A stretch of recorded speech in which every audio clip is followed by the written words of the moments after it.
All right, and with those two big games out of the way, it's time to get to our Around the League segment. We're going to look at a few other NFL games. Like Terrence said in the Cowboys video this week, this was a crazy Sunday of football. We'll start at the Jets and Texans game, which in the first half was 0-0 and was definitely not something that we consider a crazy week of football. But by the end of the game, Zach Wilson and the Jets destroy the Texans 30-6. Zach Wilson has a pretty good game, a lot of it in the second half. He just maybe had one of the best games of his career, 301 yards, 2 touchdowns. Big day for him. Unfortunately for the Texans, the Jets turf field strikes again. They lose C.J. Stroud and Nico Collins in this one. Don't know for how long. Don't know if they're big things. But yeah, turnovers are the story of the Texans in this game, and the Jets offense woke up in the second half and had probably their best performance of the season with Zach Wilson back in the starting position this week. Yeah, CJ Stroud, he got that head injury. You hope he's able to come back. I would say, like immediately when I saw it, on Red Zone, like, hey, just be cautious. Don't You're already getting killed, and even if you weren't getting killed, just be cautious with it. There's nothing to play with. Head injuries, just let him sit the rest of the game, evaluate him. With that being said, if I told you these two stat lines, 10 for 23, 91 yards versus 27 or 36, 301 and 2 touchdowns, you would say, okay, I know it's very obvious, who got what stat line, but it ain't. Zach Wilson with 300 yards, like you said. CJ Stroud with under 100. They get injured, of course, but wasn't having a great day before that. This one was just a complete surprise, to be honest with you. I don't know what happened to the Texans in this one. And this is a game, I wouldn't say a gimme, but with the way the Jets have been playing as of late, it's like this is a game the Texans had to win. After just losing to the Jags, and you drop 2 straight now. It's just, or at least you drop 2 of your last 3. It's just not a good time to be losing, especially games like this. I'm gonna move to a game that was kind of crazy, Ravens and Rams. So this one definitely was a showing of two offenses, and if you watch this game, it did not disappoint. Ravens ended up getting a 37-31 victory, and they got a walk-off 76-yard punt return for a touchdown in overtime by Tyler Wallace. This was a really good game, honestly. Again, pretty high-power offenses in this one. Matt Stafford and Lamar Jackson both about 300 yards and 3 touchdowns, respectively. Um, both teams ran the ball really well. It had big games through the air from the receivers. I mean, this was pretty much what you want in a really good offensive game. And the Ravens, they stay atop the AFC at 10-3. Rams, they're in a little bit worse spot now at 6-7 in that last little playoff spot in the NFC. Yeah, this was a great game. The Ravens came out and put up some high octane offensive performances, and so did the Rams. So this was just a really good game. This would make you feel like the Rams are not a 6-7 team. Watching this game, it feels like the Rams we've seen. But I mean, the Ravens both receiving rooms are crazy. OBJ gets 97 yards, Isaiah Likely 83, Zay Flowers 60, then Aguilar 32. For the Rams, Cooper Kupp 115, Puka Nacua 84, Davis Allen 50, and Marcus Robinson 46. A lot of touchdowns, a lot of yards. It's just a high flying game all the way through, and then the Rams get walked off and a return touchdown from Tylan Wallace, which is just an insane way to end off an insane game. A crazy game for all around. Big moves here for the Ravens to keep holding on to being one of the top teams in the AFC.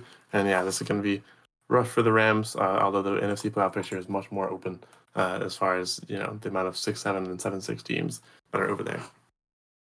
From there, we move over to the Bengals and the Colts. 2 backup quarterbacks in. Colts maybe doesn't feel like it's a backup quarterback since he's been playing for a good part of the season. But Gardner Minshew and Jake Browning have a duel in this one, of which Jake Browning comes out on top of 34-14. The Bengals deal a crushing blow to the Colts here, as the Colts have been hanging on to some playoff hopes. Now they're not dead in the water. Both teams come out of this 7-6, so it just really opens up the AFC playoff picture. We have a lot of 7-6 teams over on that side. And yeah, Jake Browning, another big game. He had a really good day against the Jags in his debut. Comes out in this one, 275 yards, 2 touchdowns.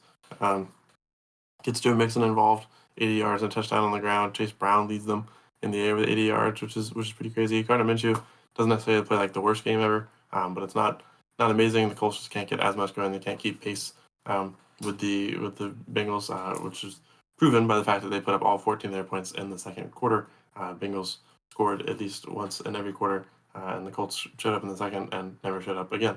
So Bengals defense locked in, their offense showed up. Jake Browning has been a good fit so far in the absence of Joe Burrow, and this is a big win for the Bengals. Yeah, and this is why we always say anything can happen in the NFL. I mean, you figured after that Ravens game, Joe Burrow's out for the season. You assume at this point, yeah, they're dead in the water. Especially when some of the teams that were ahead of them were a little bit better, especially at AFC North. But now with teams falling down, everybody in that same little spot have beaten each other. It's just a lot more going on there. And just like that, Jake Browning back at quarterback 2 games in a row. He's won, beat teams that could very well be in the playoffs. At least the Jags right now, and I think the Colts too, are in the playoffs. So just like that, the Bengals are still in it. And like you said, I mean, the Colts, I don't know what was up with them in this game. I mean, the Bengals just, I wouldn't say complete domination, but it was just for the most part. I mean, they outside of that late second quarter, they scored back to back touchdowns just like that. And they were down 14-0, and just like that, it was tied. But after that, Bengals pretty much dominated from the rest of the game.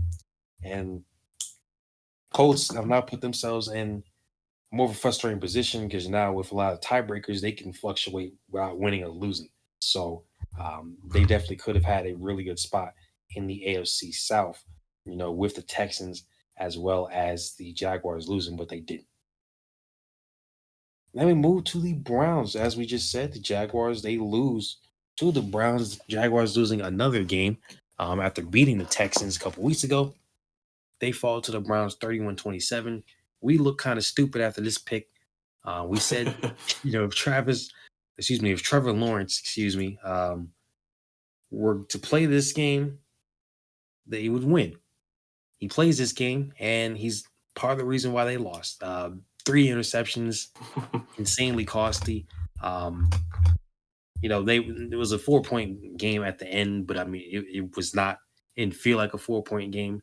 For most of it, Joe Flacco, he was out there throwing all over the place, and the Browns, it seems like they're still there. That defense gets it done, getting all those interceptions off of Trevor Lawrence, and again, both teams are 8-5. AFC, it's just a lot going on over there, and it's going to be really tough, outside of those top 2 seeds to really determine who's going to be where. Yeah, Jaguars get somewhat bid out in this one because the Texans and Colts lost, since they can hold on with their 8-5 record as a division leader. Not as worried about the Browns at the moment, but if that was to shift, which it could, because their rivals are just a game behind them now, that would put them. The Browns are now a problem for them for the playoff picture. The Bengals are a problem for them in that playoff picture. So this was a costly loss year, and a lot of it comes down to Trevor Lawrence's 3 interceptions. I am a Joe Flacco fan, but it is kind of crazy to think that in 2023, Joe Flacco just outdueled Trevor Lawrence in a football game. And 26 for 45 is not a pretty completion rate by any means, but he puts up 311 yards, 3 touchdowns, only 1 pick. Whereas Trevor Lawrence goes 28 for 50, 257 yards, 3 touchdowns, 3 interceptions. Just not great for them. Browns running game also gets it going. So this one looks like a shootout. It felt like the Jags were just kind of dead in the water in this one. They fight back in the fourth and just aren't able to fully bring it together. But yeah, I mean, this is a good game, and the Browns made some big moves in this one to stay alive. And Joe Flacco is doing really well as the Browns starter so far. So another backup quarterback coming in and doing what he's got to do. From there, we're gonna go to Detroit and have Chicago and Detroit faced off. The way these 2 teams have played this year, the at the time 9-3 Detroit Lions would be facing off against the 4-8 Chicago Bears. You would expect that would be a wash, and you would be right. If it just, you'd probably not be right, and who got washed. The Bears come out of this one 28-13 against the Lions. Pretty big win for them. Lions put up all 13 of their points in the second quarter after starting down 10-0. They make it 13-10 at halftime, and then the Bears put up a very weird 18 points in the second half to make it 28-10 and take out their division rival, who is still probably going to end up leading that division, but they are a little bit closer to earth with the Vikings and Packers. Packers who play tonight in just a few minutes here, actually, against Tommy DeVito's Giants. So likely they still win this division, but Jared Goff comes out with 160 yards, a touchdown, and 2 picks. Just not that good, whereas Justin Fields, 58 yards on the ground with a touchdown, 200 yards in the air with a touchdown.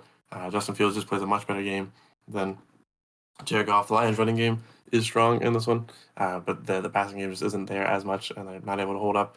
They fumble, they throw picks. It's not good. Everything goes wrong for the Lions in this one, and they end up falling. Now they are 9-4, and the Bears are 5-8. Bears, of course, fine to win games because they will get the pick from the Panthers. So this is somewhat positive as they get to show a little bit of life here. Maybe not so great if it ends up meaning they keep their head coach, but overall, you get some positives going on for the Bears in this one as they get to win and they get to hold on to a top pick. So not a whole lot to say bad about them for this. Yeah, I mean, I talked about this during I think the Cowboys video. It's just like the Lions that they just kind of struggling as of late. I mean, they almost lost to the doggone Bears a few weeks ago, but they were able to pull that one out. So I mean, this is twice in almost just a few weeks that they've almost lost to the Bears. I mean, that's just not good. Then the Packers game on Thanksgiving. I mean, that the one year where everybody thinks, everybody swears that the Lions are going to win on Thanksgiving and beat the Packers of all teams. A down year for them. They lose. It's just like they can't stop anybody, and they be having turnovers like this. They're not winning in the playoffs. And again, I think there's a very clear separation in the NFC. At the top, you got the Niners, Cowboys, and the Eagles, and then you got the Lions, and then I'd say everybody else afterwards. So Lions right now they're looking like a team that they'll win that first playoff game at home probably. They might lose it, you never know. But after that, I just don't have faith in this team beyond that. And with the way it look right now, I think it's justified. And then the last team, 2 teams we're going to talk about, I should say. Last game, we're going to talk about the Broncos and the Chargers. There's really not much to say here. Justin Herbert, he did get injured in this game. But with that being said, I think this is probably going to be Brandon Staley's, last few games as a head coach. I mean, there's just not much to say. I mean, they literally won a game last week where, ironically, they won a game 6-0. And they're known for their offense, and their defense has been the issue. But they turn around, they win a game 6-0 against the Patriots, and then they lose a game by only scoring 7 points against the Broncos, who, early in the season were very notorious for being the worst defense of all time. So, yeah, good performance by the Broncos. Not going to take away all the credit from or anything. Russell Wilson had a good game. That defense definitely stepped up. Even though it was against the backup quarterback for a lot of it. They just Chargers. They're just a huge disappointment. Let's just call it what it is. They're going to get rid of Brandon Staley. They're going to retool for next year and see what they can do with Justin Herbert because it's just pretty much a lost cause now. Yeah, this one's bad. I mean, Herbert's injury is definitely rough, but he did play a good bit of this game, and it still just wasn't going well for them. Broncos dominated this game all the way through. The Chargers don't score until the fourth quarter. I mean, that just makes it 24-7. Russell Wilson, pretty good day for him. Javonte Williams has been back, and he's done very well. Cortland Sutton has had a great connection with Russell Wilson, and it just keeps building throughout the season. So, yeah, I mean, this one's not good. I mean, for the Chargers, obviously, you don't want to have Easton Stick have to come in for your team. It's not amazing. But he does do something. He doesn't throw a pick. He does fumble a few times. But yeah, I mean, there's just a lot of things go wrong in this game. And the Chargers need to rebuild, retool, do something. New staff need to rework the Austin Eckler, Justin Herbert kind of thing. Eckler got hurt, came back, and hasn't really been himself this season. So Broncos took that 70-0 beatdown from the Dolphins and have decided we ain't doing that again, and have played pretty good football for the most part since then. They've started 1-5. They're now 7-6. They have played a pretty good season of football, and they now sit 1 game behind the Chiefs. So this was major for them to push one of their other division rivals down an inch closer to the Kansas City Chiefs, who they've already beaten 1 time. So they are looking for more things to go wrong for Kansas City so they can maybe take the division from them. That is a stretch of a possibility, but it is a possibility, and this does open the door more and more as they continue to succeed and do well.